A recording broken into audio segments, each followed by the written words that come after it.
ថ្ងៃនេះគឺខ្ញុំមានចិត្តស្បាយរីករាយខ្លាំងណាស់ព្រោះបងប្អូនរបស់យើងមានការសាមគ្គីគ្នាជួយបដកម្មច្រើនណាស់ច្រើនដល់យើងមិនអាចថា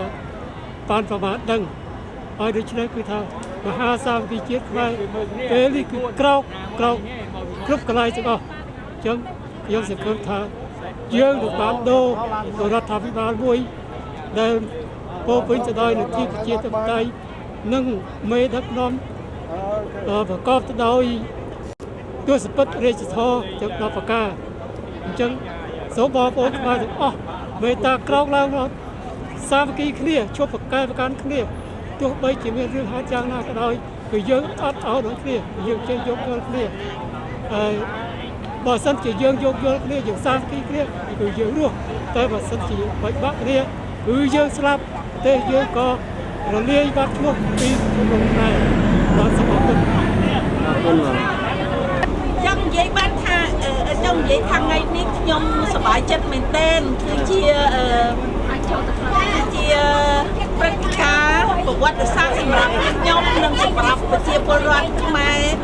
នៅសហរដ្ឋអាមេរិកដែលមានកិត្តិយសចូលរួមក្នុងការធ្វើបាតុកម្មទាមទារឲ្យអង្គការសហប្រជាជាតិត្រួតពិនិត្យលទ្ធផលនៃការបោះឆ្នោត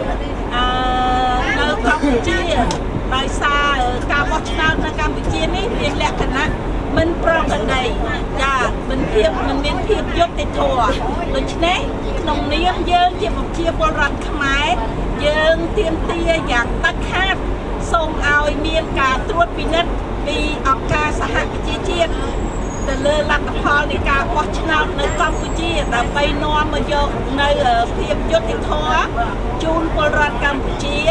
ដើម្បីនាំយកនៅលទ្ធិប្រជាធិបតេយ្យដែលជាគោលបំណងដ៏ស្រួចស្រាវរបស់ប្រជាជនកម្ពុជាជាពិសេសយោងទៅតាមកិច្ចព្រមព្រៀងក្រុងប៉ារីថ្ងៃ$23ឆ្នាំ1991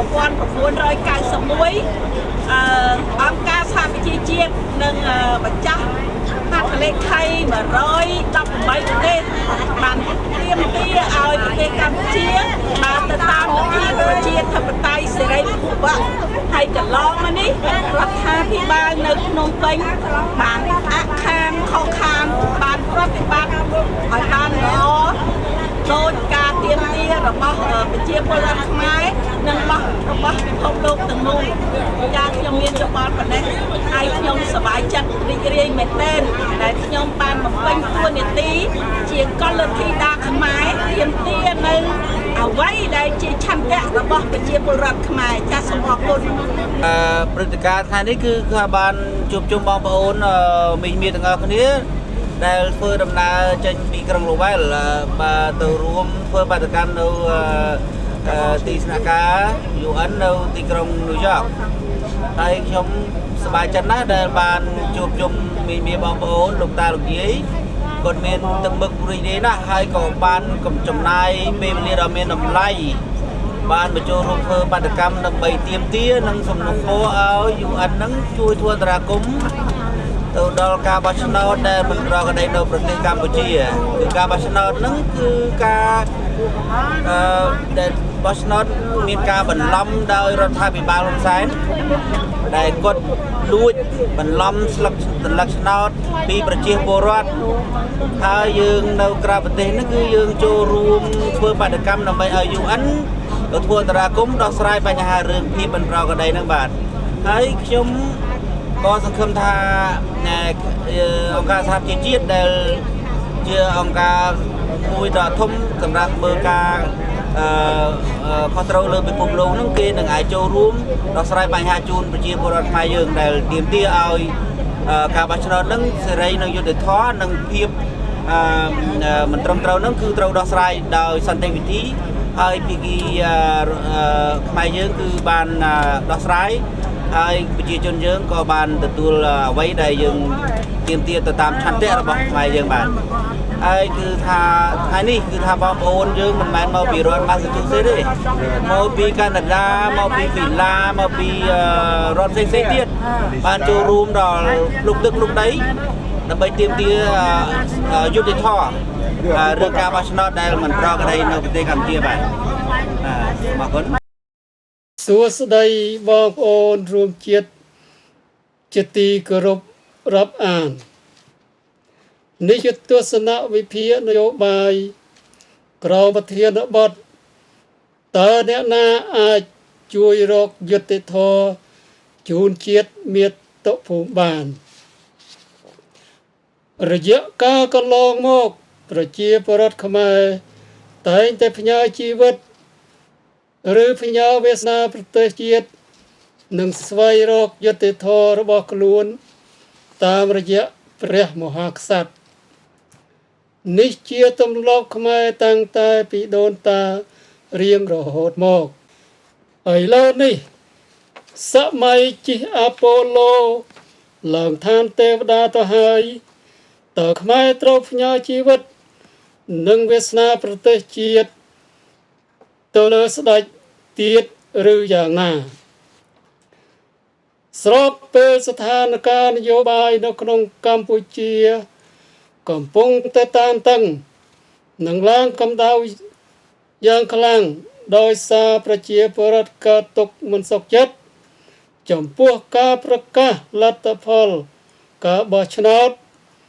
ដែលចេញប្រកាសដោយគណៈកម្មាធិការជាតិដែលហៅកាត់ថាគូជបកាលពីថ្ងៃទី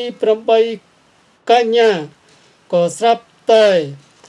គណៈបកប្រជាជនបានឲ្យសេករបស់ខ្លួនមកបកស្រាយទាំងបំពេញច្បាប់ថាគណៈបករបស់ខ្លួនអាចបង្កើតរដ្ឋាភិបាលថ្មីមួយដោយខ្លួនឯងបានមិនតែប៉ុណ្ណោះទេព្រះមហាក្សត្រខ្មែរក៏បានផ្ញើព្រះរាជសារមួយច្បាប់ចេញពីប្រទេសចិនឆ្លើយតបមកលោកអ៊ឹមសួស្តីដែលជាប្រធានគណៈកម្មាធិការជាតិរៀបចំការបោះឆ្នោតថាព្រះអង្គនឹងកោះប្រជុំរដ្ឋសភាជាលើកដំបូងនៅពេលខាងមុខដោយឆាប់ទៀតផងបើព្រះមហាក្សត្រខ្មែរធ្វើដូច្នេះមែនតើប្រជាពលរដ្ឋខ្មែរត្រូវធ្វើដូចម្ដេចហើយត្រូវពឹងលើអ្នកណាឲ្យជួយរកយុត្តិធម៌ជូនជាតិមាតុភូមិនៃយើងសំណួររបស់ខ្ញុំនេះសូមបងប្អូនខ្មែរមេត្តារកចម្លើយដោយខ្លួនឯងចុះខ្ញុំមិនហ៊ានឆ្លើយជំនួសបងប្អូននោះទេក៏ប៉ុន្តែខ្ញុំសូមសួរថាតើបងប្អូនសុខចិត្តរស់នៅក្រោមនឹមពួកជនផ្ដាច់ការតកូនតចៅទៅទៀតឬចង់រស់នៅដោយមានសិទ្ធិសេរីភាពធ្វើជាម្ចាស់ប្រទេសម្ចាស់ទឹកដីនិងម្ចាស់វាសនាប្រទេសដោយជាតិដោយខ្លួនឯងខ្ញុំសូមបញ្ជាក់ប្រាប់ដល់បងប្អូនរួមឈាមខ្មែរថាខ្មែរនៅក្រៅប្រទេសរងចាំជួយបងប្អូនជានិច្ចដូច្នេះបងប្អូនមិនឯកោឡើយទុក្ខលំបាករបស់បងប្អូនគឺជាទុក្ខលំបាករបស់យើងខ្ញុំទាំងអស់គ្នាដែលជាខ្មែរនៅក្រៅប្រទេសព្រោះយើងទាំងអស់គ្នាគឺជាបងជាប្អូនជាឈាមតែមួយកើតចេញពីផ្ទៃម្ដាយតែមួយគឺមាតុភូមិកម្ពុជានោះឯងចំពោះវាសនាប្រទេសជាតិនៅពេលនេះសម្រាប់លើបងប្អូនខ្មែរនៅក្នុងស្រុកបោះមកនេះប្រាប់ថាតើបងប្អូនហ៊ានសម្រាប់វាសនាប្រទេសជាតិឬក៏មិនហ៊ានសម្រាប់នោះស្រេចតែបងប្អូនទេប៉ុន្តែនេះជាឱកាសចុងក្រោយហើយបើបងប្អូននៅតែរារែកមិនហ៊ានងើបឈរទាមទារសិទ្ធិសេរីភាពរបស់ខ្លួនទៀតបងប្អូនច្បាស់ជារស់នៅរងទុក្ខវេទនាតកូនតចៅរៀងរហូតទៅហើយចំណែកយើងខ្ញុំទាំងអស់គ្នា អាចជួយបងប្អូនគ្រប់យ៉ាងតាមផ្លូវច្បាប់និងថវិកាផងដែរដូច្នេះបងប្អូនសង្គមចុះថាខ្មែរនៅក្រៅប្រទេសមិនដេកសំងំសុខឡើយយើងនឹងខិតខំជួយបងប្អូនអស់តែលើភាពដែលយើងអាចធ្វើទៅបាននៅទីបញ្ចប់នេះ 854ណា ក្នុងនាមខ្ញុំជាពលរដ្ឋខ្មែរមួយរូប ម៉ោងយើង854 សូមលើកដៃបួងសួងទៅដល់វត្ថុស័ក្តិសិទ្ធិក្នុងលោកទស្សបារមីថែរក្សាទឹកដីអង្គរនិងវិញ្ញាណក្ខន្ធពុកពៈបរោះខ្មែរស្នេហាជាតិគ្រប់ចំនួនសូមលោកមេត្តាតាមជួយដល់អ្នកស្នេហាជាតិខ្មែរដែលកំពុងតែងើបឈរទាមទារសិទ្ធិសេរីភាពក៏ដូចជាប្រជាពលរដ្ឋខ្មែរដែលកំពុងតែងើបឈររកយុត្តិធម៌សូមអោយទៅអស់លោកទាំងអស់នោះ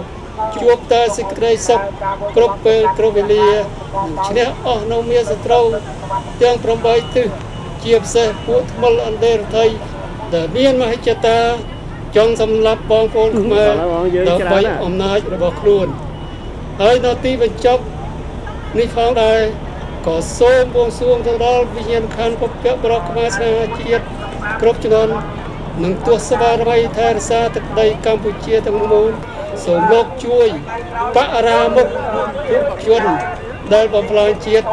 និងជនដែលធ្វើទុកបុកម្នេញប្រជាពលរដ្ឋខ្មែរឲ្យវិនិច្ឆ័យសាបសូន្យនៅក្នុងពេលដ៏ឆាប់ខាងមុខអំពីខ្ញុំទេពនិមិត្តសូមអរគុណ